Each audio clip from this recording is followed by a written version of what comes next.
no es un tema tabú. No tienes que avergonzarte por ello. No tienes por qué soportarlo en soledad. Bueno, iniciamos así a abordar un tema que nos parece muy importante, un tema sensible, un tema que de alguna manera nos toca a todos en menor o mayor medida, por una experiencia propia, por una experiencia de algún familiar, de algún amigo. Hablar de la salud mental nos parece sumamente importante y más en estos espacios, Rolando, y con todo lo que se viene comentando últimamente, ¿verdad? Exacto, en estos días estuvimos hablando de la poca importancia que se le da, por ejemplo, a uno de los hospitales que tendría que ser uno de los mejores actualmente en el sistema público. Hablamos del hospital psiquiátrico, donde se trata tantos problemas relacionados a la salud mental, y por otra parte las estadísticas también. Hoy nada más nos sorprendíamos con el número que daba a conocer la policía de personas que fallecieron a causas de suicidios. 10 casos, es un número elevadísimo, de hecho lidera las estadísticas de personas fallecidas en este fin de semana nada más. Entonces siempre es bueno abordar este tema con responsabilidad y de alguna manera también abordar con personas que estuvieron muy cerca de esa situación o que vivieron esa situación. Por eso agradecemos primeramente a nuestro invitado que hoy nos acompaña. Él es Luis Guillén. Hoy nos va a comentar un poco de su experiencia, haber atravesado una etapa, entiendo, muy oscura, muy difícil, y la etapa que hoy él está viviendo. Así que primero te saludamos a vos. Gracias por acompañarnos, Luis. Gracias a ustedes por la invitación, la confianza, y a toda la teleaudiencia un saludo. También, por supuesto, a nuestra compañera. Sí, Rocío, con nosotros, licenciada. ¿Cómo estás? ¿Cómo están? Un placer estar con ustedes esta tarde para hablar de este tema tan importante que tenemos que darle mucha fuerza hoy en día. Bueno, Luis, en tu caso, quería que nos cuente, por favor, porque un momento difícil de tu vida te llevó a dar vuelta y a convertirte en todo un profesional. ¿Tendrías inconveniente de contarnos un poquitito cómo viene la historia tuya? Bueno, hace casi 31 años atrás, un día 13 de diciembre, después de la fiesta de colación, yo tomé la decisión de acabar con mi vida. Utilizando un arma de fuego, me disparé a la altura de las 100 y eso ocasionó que yo pierda la vista de forma definitiva, ¿verdad? Me fui consciente hasta el hospital y de ahí en más ya fue una cuestión de milagro, porque el hecho de que en 11 días salí alta solamente con ceguera permanente es un milagro. Mi caso hasta ahora se comenta en los congresos de medicina como algo demasiado raro. Y bueno, y posteriormente yo tomé la decisión de estudiar el uso del bastón, lectoescritura en braille, conocí el mundo de los ciegos. Ahí tomé la decisión de seguir psicología. Ingresé en la Universidad Nacional de Asunción, 3 años para haberme quedado ciego. Y hoy actualmente soy magíster en psicología clínica, soy docente, trabajo en el hospital de policía, trabajo en ESAP, me manejo en colectivos, todo lo que ustedes hacen. Claro. Lo mismo, ¿verdad? Ahora, fue una etapa difícil, me imagino. ¿Fue un corto periodo de tiempo? ¿Fue un proceso largo lo que te llevó a tomar esta determinación drástica, Luis? No, corto. Lo mío es por impulso. Es cuestión de que hay un suceso precipitante y ahí tomé la decisión de acabar con mi vida. No es que yo tuve un estado temporal donde analicé, estudié las maneras, el método a ser utilizado, nada. Eso sí, escribí carta de despedida, que está entre los indicadores, doné los bienes que eran míos, cosas personales, y posteriormente tomé la decisión y lo hice. A partir de esta nueva oportunidad, porque así obviamente lo tomaste, luego del milagro de continuar, ¿no? Y de tener esta posibilidad, dijiste, ok, cambió el chip de encarar tu vida, ¿verdad? Hay muchísimos casos que la mayoría no tienen esa posibilidad, pero qué importante hablar de la prevención, ¿no? Esto se puede prevenir. Sí, por supuesto se puede prevenir. Ahora, primero que nosotros, por estadísticamente hablando, hay un aumento en todos los años en nuestro país. Alguna vez hubo 2 o 3 suicidios menos que el año anterior, pero esto es a nivel mundial, lo cual la prevención efectivamente no es favorable, no es buena. Tal vez se previene que haya más casos, sí, pero de que disminuya no se logra. Y la prevención desde la educación, ¿verdad? Yo insisto que esto tiene que entrar como una materia en la educación a nivel básico, ya escolar, ¿verdad? Y capacitar a las personas para poder identificar y saber qué hacer, porque eso es lo que la gente no sabe. Ahora, desde tu experiencia, porque siempre, y después le vamos también preguntar a la licenciada, desde tu experiencia y ya conociendo a profundidad este tema, generalmente uno de los primeros puntos que se resalta es que la persona está pidiendo ayuda de alguna manera y quizás su entorno no se da cuenta. En tu experiencia particular, ¿crees que esa situación también se dio?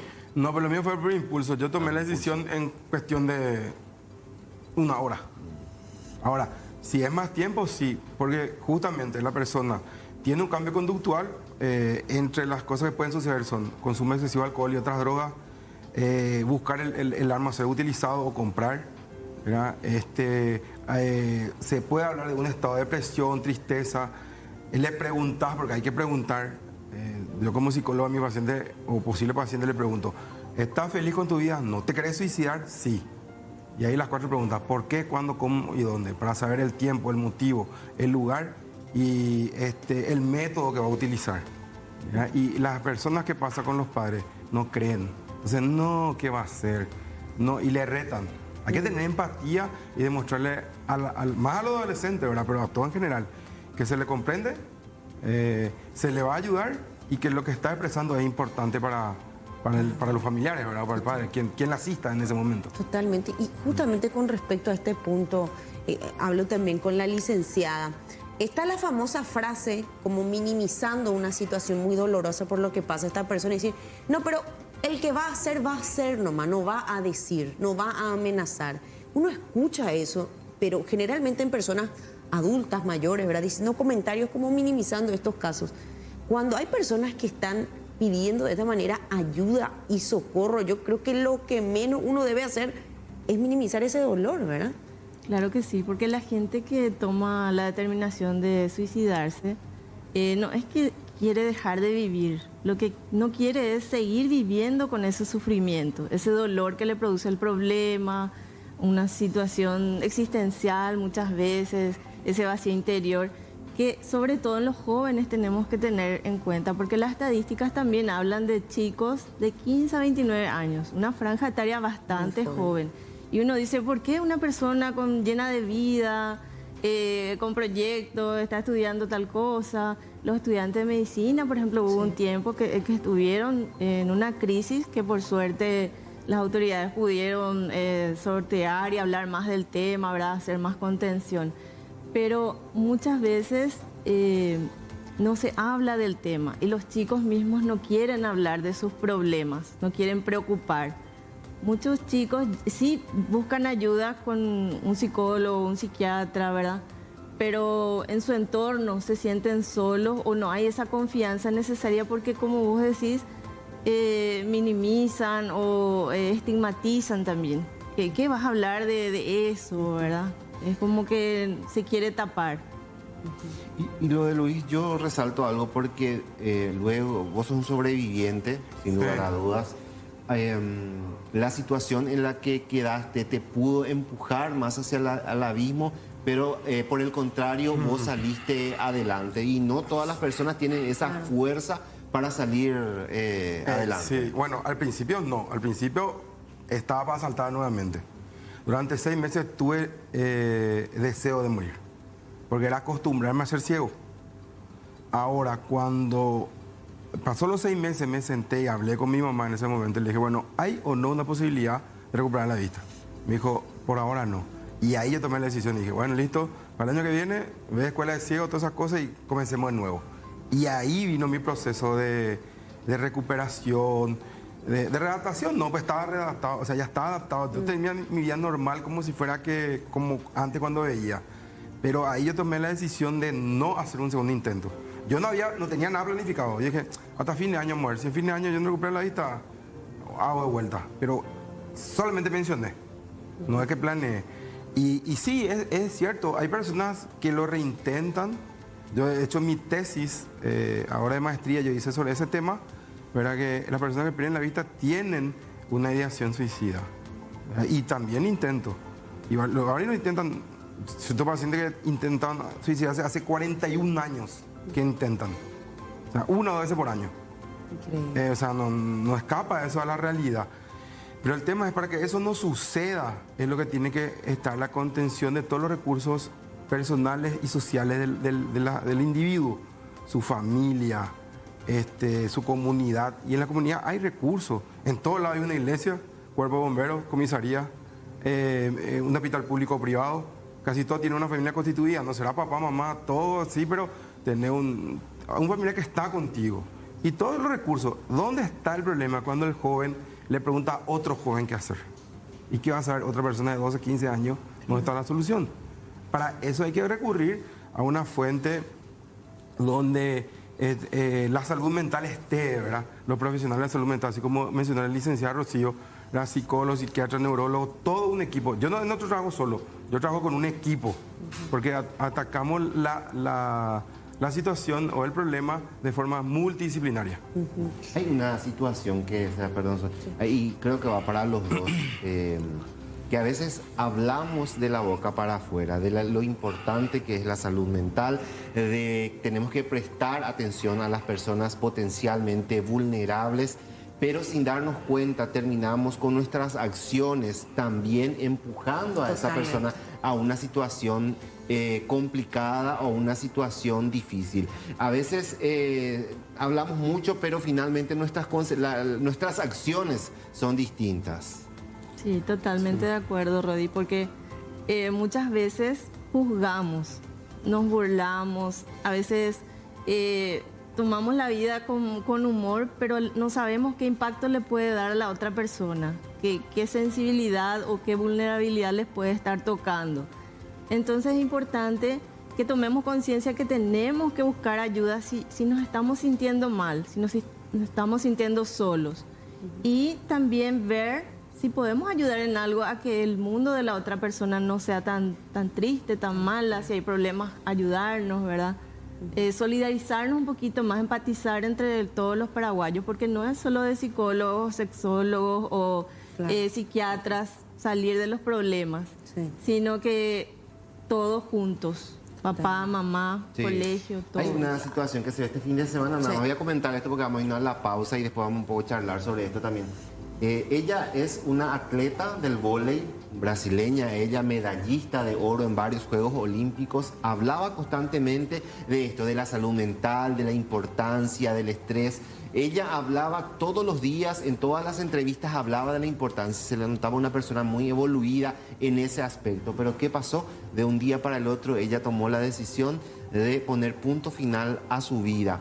Esas personas que muchas veces no se ven en ellas, pueden en algún momento, de una hora para otra, caer también en el abismo. Esa es una pregunta que quiero que nos responda. Sí, vamos a hablar de eso y también hoy por hoy la incidencia de las redes sociales. Creo que en las nuevas generaciones, ¿verdad? Que también habla de esa violencia, ese bullying, esos mensajes y comentarios tan duros que a veces también pueden llegar a ser complicados. Vamos a seguir abordando este tema, les invitamos a que se queden charlando porque hay tanto por hablar en este tema con Luis, con Rocío también, y algunos datos que deben encender la alerta, la alarma.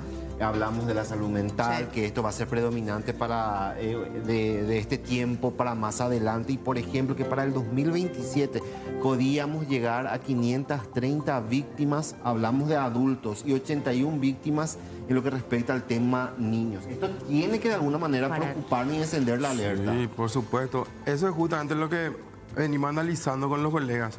Hacemos todo para prevenir, pero no disminuye o que se frene.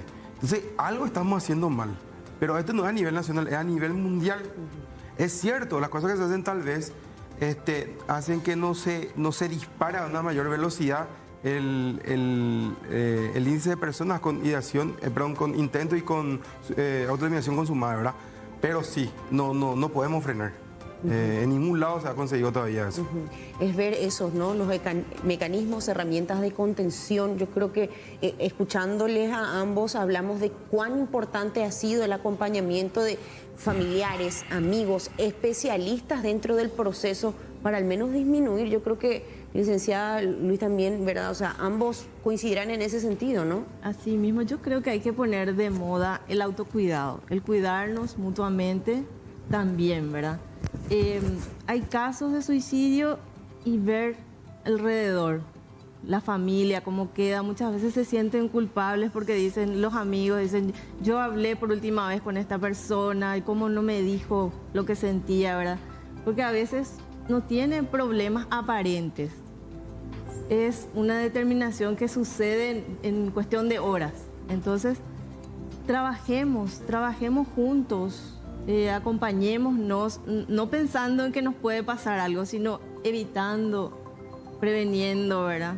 Trabajando sobre la salud mental. Y hay una cuestión también muy importante que de alguna manera se tiene que rever y buscar una solución a eso. Porque profesionales tenemos, pero ¿qué pasa?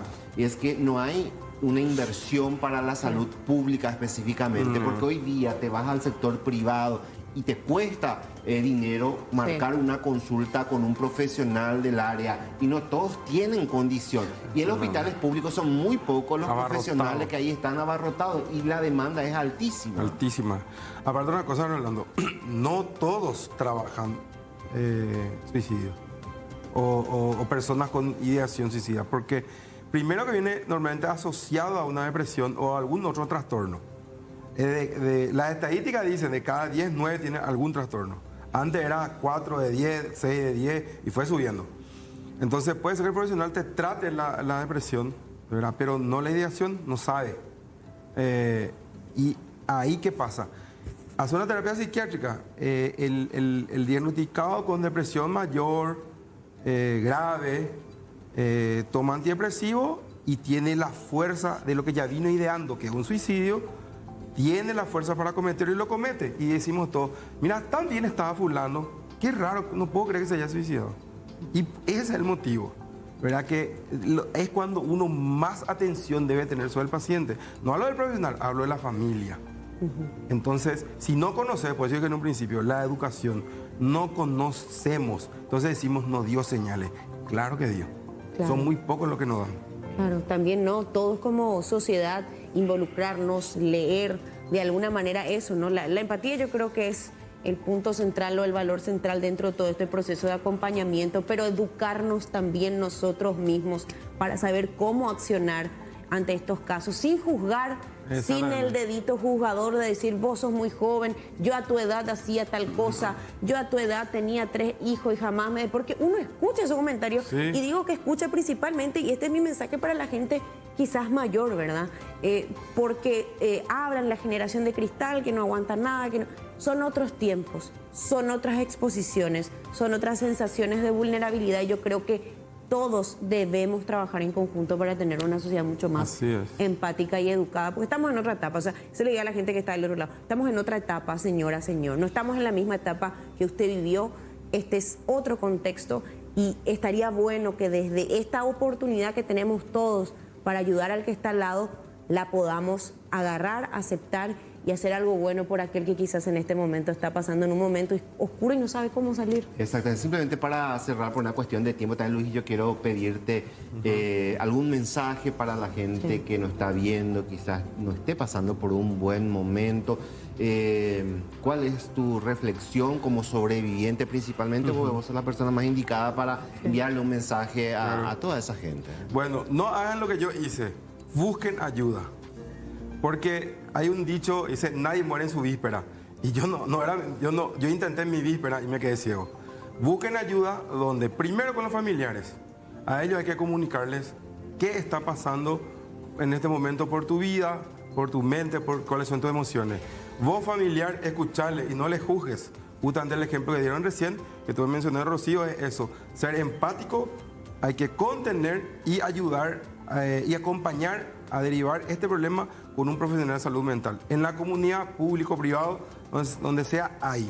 Y también recurrir con las personas que de alguna u otra manera también tienen una pequeña formación y pueden contener, que son la gente del bombero voluntario, Policía Nacional, la parte religiosa, ¿verdad? Cura, pastores, todo también. Hay que trabajar las 4 áreas, bio, psicosocial y espiritual. Si buscas ayuda, vas a encontrar. Tal vez, si tu problema sea la muerte de un familiar, él no reviva. Claro que no. Pero tiene solución tu problema. Lo que pasa es que el suicidio no es la mejor, es la peor. Y es la única que no te va a llevar a ningún lado. Porque lo que querés es dejar de sufrir, no dejar de vivir. Y lo principal es vivir para solucionar los problemas. Y tan bien te vas a sentir al solucionarlo que te vas a dar cuenta que los supervivientes sobrevivientes que quedan son no el mejor ejemplo, pero sí una demostración que sí se puede. Licenciada, sí. Hay dos cosas que quiero. Uno, complementar lo que dijo Lucho. Por ejemplo, hay gente que hace terapia psicológica por una depresión y también psiquiátrica, ¿verdad? Toma antidepresivos, se siente mejor y deja la psicológica. Y eso muchas veces también hace que deje su medicación y eso la depresión vuelve mucho más fuerte. Entonces no dejemos nuestro proceso una vez que iniciamos, busquemos ayuda. Y también hay lugares donde se hacen a costo social. En la Facultad de Filosofía. Hay un centro comunitario. También hay un grupo de profesionales psicólogos de la Fundación Puearezá, pueden buscar en redes sociales.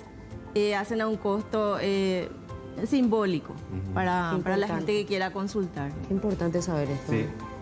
Luis, Rocío, gracias por compartir. Es interesantísimo charlar con ustedes. Lastimosamente el tiempo de televisión es muy corto, pero seguramente vamos a volver a charlar más adelante porque este es un tema que hay que hablarlo de forma constante. Totalmente. Siempre para poder ayudar a otras personas más. Muchas gracias por compartir esta tarde con nosotros. A ustedes cuando gusten. Gracias a ustedes por la invitación. Muchas gracias. Nosotros tenemos más información.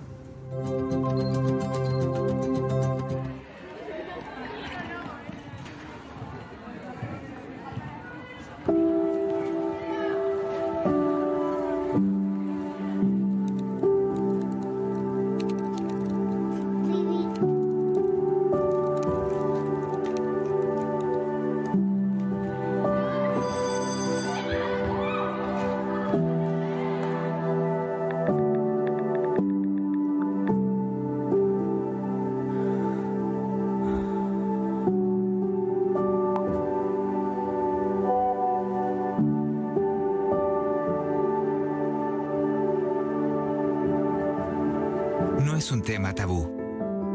No tienes que avergonzarte por ello. No tienes por qué soportarlo en soledad. Si tienes ideas de suicidio, puedes hablarlo con las personas más cercanas. Pide ayuda. Consulta con profesionales sanitarios. Recuerda que la mejor opción es buscar ayuda.